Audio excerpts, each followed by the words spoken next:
इनव्हॉइसिंग हे फक्त एक काम नाही, तर ते व्यवसायाचा कॅश फ्लो ठरवतं. कसं? तेच पाहूया. विचार करा, तुमचं इन्व्हॉइसिंग तुमच्या व्यवसायाला मदत करतंय की अडथळा ठरतंय? एक छोटीशी चूक आणि तुमचा सगळा कॅश फ्लो थांबू शकतो. तुमचं इनव्हॉइस फक्त बिलाचा कागद नाही, तर तुमच्या ब्रँडचं व्हिजिटिंग कार्ड आहे. पेपर नॅपकिनसारखं बिल याने विश्वास कमी होतो आणि पेमेंट हमखास लांबतं.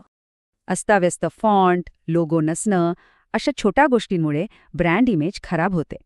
स्पेलिंग किंवा आकड्यांमधली एक चूक आणि पेमेंट अडकलं म्हणून समजा. अटी जितक्या सोप्या आणि स्पष्ट, तितकं पेमेंट लवकर आणि विनात्रास मिळतं. बिल उशिरा पाठवणं किंवा चुकीच्या व्यक्तीला पाठवणं, या चुका कॅश फ्लोसाठी धोकादायक आहेत. पण या सगळ्या चुकांचं मूळ एकच आहे, जुनी मॅन्युअल इनव्हॉइसिंग पद्धत. तर मग उपाय काय? चला, जोहो बुक्स वापरून एक परफेक्ट इनव्हॉइस बनवून पाहूया.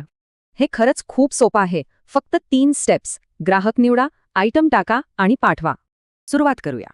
सेल्समध्ये जाऊन इनव्हॉइसेसवर क्लिक करा आणि मग प्लस न्यू बटन दाबा. इथे जुना ग्राहक निवडा किंवा नवीन ग्राहकाची माहिती एकदाच सेव्ह करा. आता प्रॉडक्ट्स किंवा सर्व्हिसेस ॲड करा. सेव्ह केलेल्या लिस्टमधून किंवा लगेच नवीन तयार करून. सगळं तपासून झालं की सेव्ह अँड सेंड करा किंवा नंतर पाठवण्यासाठी ड्राफ्टमध्ये सेव्ह करा.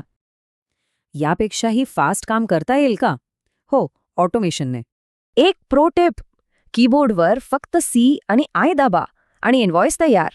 रिकरिंग बिलं आपोआप जातील. पेमेंट रिमाइंडर्सही सगळं क्लाउडवर सेफ राहील.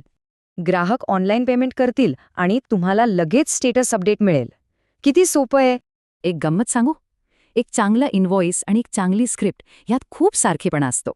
दोघांमध्येही मेसेज स्पष्ट लागतो, भाषा सोपी हवी आणि एक कॉल टू ॲक्शन गरजेचा असतो.